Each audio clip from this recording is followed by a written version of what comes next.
Lights off. All right, welcome everybody once again to another fantastic and fabulous episode of Sleep Tech Talk, the sleep podcast for all our sleep technologists out there, with your hosts, Emerson Kerr, Robert Miller, and me, the guy with the gaming chair that doesn't play games, Jerry. All right, Robert, why don't you tell us what's going on today? Yeah, we do have a special guest. I'm going to let Emerson introduce her in just a moment, but I do want to remind everyone to make sure that you are sharing about the podcast, that you're listening to the podcast each week, and we'll have new episodes. We want you to make sure you're giving us 5 stars on whatever platform you are currently listening to, the Sleep Tech Talk podcast. So be sure that you are telling all your friends. We want to, make sure that we're covering the topics that are important to you and that we're all learning from, our conversations here. So I'll pass it over to Emerson. Hey, thanks, Robert. Thanks, Jerry. So we're really excited today to have a good friend. I've known Soda Kuczkowski for quite some time. We met in Texas, gosh, I don't know, quite a long time ago. You hadn't even started your new business and the things we'll talk about today.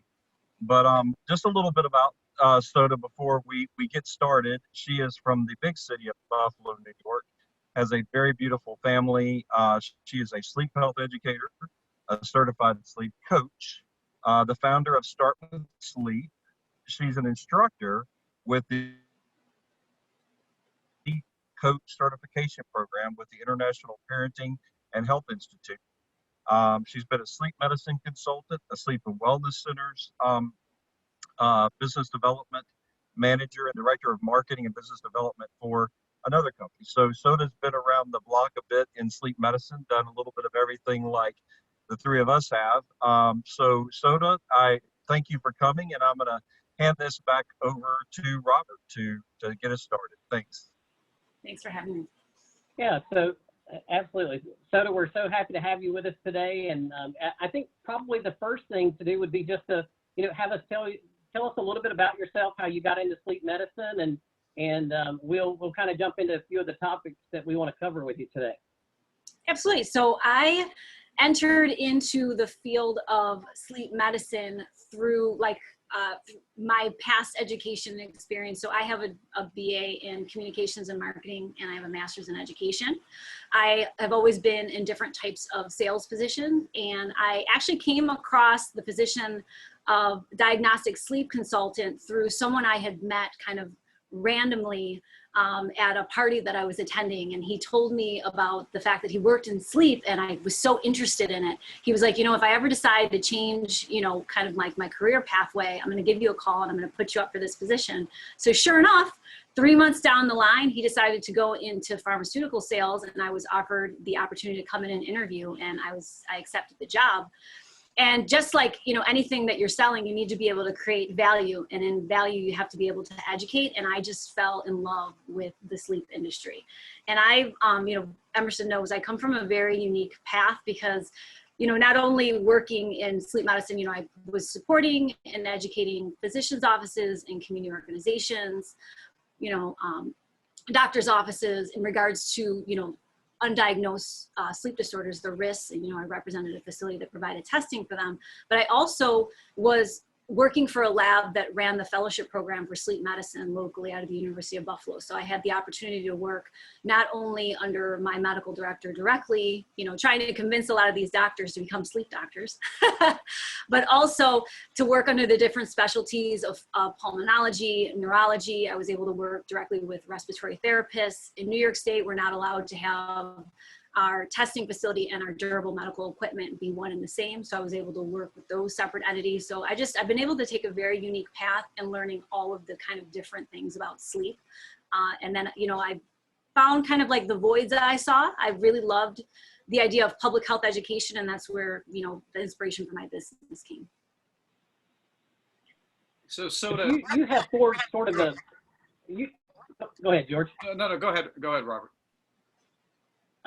So I was going to say, you have forged sort of your own niche in this sleep industry with what you're doing today, and how you've sort of turned the the things that you've learned from the past and your past experiences into this sort of new world of wellness and sleep coaching and all of those things sort of in the current business that you operate. Yeah, absolutely. I mean, we serve as a community resource for sleep health education. So I have a 2,000 square foot center. I opened my space to really engage the community in meaningful conversations around sleep. Because if you think about sleep, there's so many different kind of pathways you can follow. The front line for sleep education used to be what you'd go buy a new mattress, and then you'd have these people calling themselves sleep ambassadors, or and they'd be offering information and not really understanding that a mattress doesn't solve sleep apnea, like Liddell, okay, maybe positional sleep apnea, but like we don't educate the public on these very important things. So I saw the kind of the voids. People really wanted information that was accessible, digestible, it was applicable, and then sustainable is one of the things that's the most important. There's so much in science and research, but 80% of people are actually confused about what healthy actually is, and they don't understand the importance of how sleep supports our physical, mental, and our emotional health. So, Soto, you just said something really interesting about many people don't understand what healthy is. Can you elaborate a little bit on that? Because, I mean, in the past several years, there's this tendency towards total health or general health. So how did you transform that word for people to help them better understand what is meant by that? Well, anyone who comes in contact with me knows that I think that sleep is a foundation for health. You can talk about nutrition, you can talk about physical fitness, but sleep plays a part in metabolic health, right? In weight loss management, in physical recovery. So the statistic on the other end of that is 3% of people actually live a healthy lifestyle. And I think a lot of it has to do with misinformation, what we've known, what's evolved. So it's kind of like people think the science, they think that science contradicts itself, especially when it comes to sleep, but it's all about those variables, right? Like what's being studied, why is it being studied, what is it being applied to? So it's like a lot of times you get, maybe people who are blogging or trying to share information on the mainstream, and they kind of misconstrue what the message was or what was trying to be studied. So would you say that your education, I mean, not all of us have a master's degree like you do. Would you say that had a huge part to play in what you're doing right now? Or is it just simply the passion of educating people in general about sleep? No, because my master's is in educational leadership. So it's not like I was a Spanish teacher for five years back.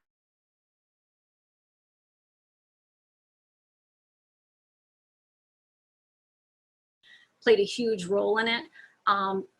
But I think that it was the passion for the field that helped me kind of evolve what I've come into. I mean, I have past experience in technology and all these other different things, graphic design and marketing, and I've been able to put all of those elements together. But I think it was really the driving factor was how much I love this field and all the opportunities that I see within it. So that's something you and I talked about in our pre-call was how you've activated that. So you've got all of this rich passion and history and education, but you've done something interesting. You mobilized it where you were, and you've done a lot there in Buffalo, and it sort of resonated out from there. Can you kind of tell us a little bit about what you're doing from a public awareness and education standpoint, both locally and then even internationally? Catch us up on that. I mean, people will come in here and they say, why is this place in Buffalo, New York? And I said, because they need me here. We were rated a couple of years ago the 7th most mid-sized sleep-deprived city in the United States. It was based on things like, shift work. We have a ton of, first responders and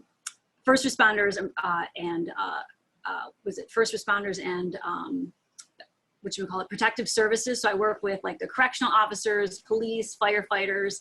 So we have so many people who work in those types of industries, our healthcare system, hospitality. So we have so many people that have compromised sleep, especially where I live. So I thought it was very important, especially here, to kind of engage in that messaging. And that's all the groups that I've tried to, work with. I work locally with insurance groups and employer organizations, but really going beyond the span of just trying to provide them a seminar. You know, a lot of organizations, they say that they care about health and wellness, but they'll do like, you know, a conference once a year, or they'll do like a health fair. It's really about engaging them in putting together these initiatives. You know, mental health initiatives is a huge conversation right now, but you can't have them without sleep interventions. There is a correlation there, right? So it's about engaging people in the right conversations and bringing sleep to the table. So how did, you know, I love the table. How did you get to the table? Because when you think about all that you're doing in Buffalo, I mean, you didn't just magically appear on the radar for everyone. How did you promote yourself? How did you create that engagement? That, because, you know, I'm sure we have listeners today, they're thinking, wow, I would love to do that in my city, would love that to do that in my community. How did you create that engagement and that awareness to just get to the table and have these conversations and be involved with payers of all things, but across the board? What did you do to set the stage? Well, I think, again, that comes from the way that, you know, everything connects, right? I think it's the way that I've been able to put together the curriculum. I've called on everything from allergists to urologists, right? And since I've opened my business, I've worked with acupuncturists and chiropractors and yoga instructors. And it's really engaging whoever it is that I'm working with, whatever group, whatever demographic, and how sleep is relevant to them. There's a lot of information to know about sleep, but you create value by meeting people where they're at. Sleep is very individualistic. People are, you know, and they're not going to have the passion that I have for sleep, but if I show them how it correlates to their goals, right? Sleep is a catalyst for our personal and our professional goals, but you just have to be able to present it in a way where people are opening their minds to it and they're understanding how important it is. So you said something to me yesterday that I thought was great. You know, was when you educate somebody on sleep, there was a certain quote you gave me about how excited they become about sleep. Tell me a little bit about that. Well, you know, when I used to work in medical sleep, the thing was physicians telling me, you know, I learned something today. And now when people come in, they're just like, you know what, I didn't even, when I walked in here, I was, you know, not even thinking about how important sleep is, or maybe I was, you know, they're suffering from challenges, but they're like, you get me so excited about sleep. I can't wait to like share what I've learned today, because I'll tell them some tidbit of information. I like to share something that is going to really surprise them about sleep. And then they want to repeat that information to everyone that they know. So it's just, you know, engaging them in a way that they really think it's an interesting topic. Yeah, I love what you said yesterday too. They want to go home and take a nap. Yeah, they feel inspired to go home and take a nap. Absolutely. And I think it's really important. Yeah, absolutely. Well, you know, in the course of you preparing yourself and educating yourself, you've done a lot there. And, you know, a lot of our listeners are really looking for that next step in life to do that. What were some of the things you recognized in yourself and in your career? Because you had the education background, you had the clinical background, business development, sales, market, I mean, a lot of things there. But what did you begin to do and recognize if you were going to go to the next level with what you wanted to deliver to your community? What was that process like? What was your pathway? Well, you know, I've always been, I'm a lifelong learner. I mean, on my downtime, you think I wouldn't read about sleep, but I read about sleep. It's my passion. I'm constantly reading everything. I think it was, you know, I guess, can you phrase the question again, what you were asking me? Sure. You know, the pathway for like what was specifically you're looking for? You know, people are looking for, how did Soda do this? What, you know, obviously there was a lot of hard work and, you know, grit and sweat that didn't get seen by, you know, everyone. They all think it was magic that you suddenly were successful, but there was a lot of work to get here. And, you know, when you think about, you know, when we first met, you were still, you know, a sleep lab manager, regional manager, but there's a lot of work that happened after that, things that you did to educate yourself. What was that like? What did you do to raise your game? And, you know, because, you know, a lot of our listeners are thinking that, how do I do that where I live, and what do I need to do to educate myself? Well, I mean, I think it comes down to what I was saying when we first kind of jumped on in terms of like the voids. I love the idea of public education, but recognizing the need.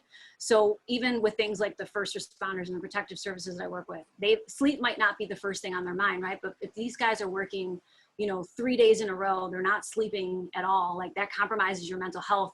They're not recognizing how sleep falls into that. So really putting together not only proposals and pitching them to these organizations, showing them statistically, like I tell people, I'm like, I didn't invent any of this education or this research. I've been fortunate enough to make a lot of, connections and a lot of relationships with researchers and scientists and sleep physicians and individuals outside of that scope as well, to bring it all together, to be able to present you in a way that it provides value to your organization and you understand the bottom line. It's like when I was in sleep medicine, I would go into hospitals and, going into respiratory departments, right? Because helping them understand, like if you're screening for sleep apnea or sleep disorders, right? How that affects your bottom line and rehospitalization rates, right? So if you talk to people where it matters to them, their numbers, their money, it changes the scope of the conversation, right? So when people understand, like, not only is sleep a health and wellness tool, it's a mental health, right? For your mental health initiatives. It's a diversity and inclusion tool. It's a learning and development tool, right? Because when we don't sleep well, we tend to think slower, right? We're more negative individuals. We process information slower, our focus, our concentration. So it's an important part of that piece, right? So it's not just about mindfulness or all these other things that are being incorporated. Sleep is the foundation for all of these pieces to work. So what about the people? What about the people who work for you? Are they clinicians? So currently with my business, all I have is collaboration. So for like the medical testing piece, I have sleep physicians in the area. So if I have someone that comes to me and they pose with symptoms of sleep apnea, I send them off to the sleep clinic and they get consultations and sleep studies, whether home or in lab, with local sleep physicians. If they need CPAP therapy or if they're looking for, an alternative like an oral appliance, I have sleep dentists that I work with. I have DME companies that I work with. So I have a lot of collaborative relationships and partnerships. Key partnerships, which is what I think why I'm able to put everything together. I mean, I operate as a resource center. So we're getting up for time, but it's amazing to watch you speak because and hear you, because we can hear the enthusiasm in everything that you're saying. But we really want to continue the conversation, but we're running out of time. So just want to close and thank you so much for joining us. Emerson, Robert, and myself want to say thanks. And everybody who's listening and watching the show, we want to thank you so much. Take care, cheers, and lights on.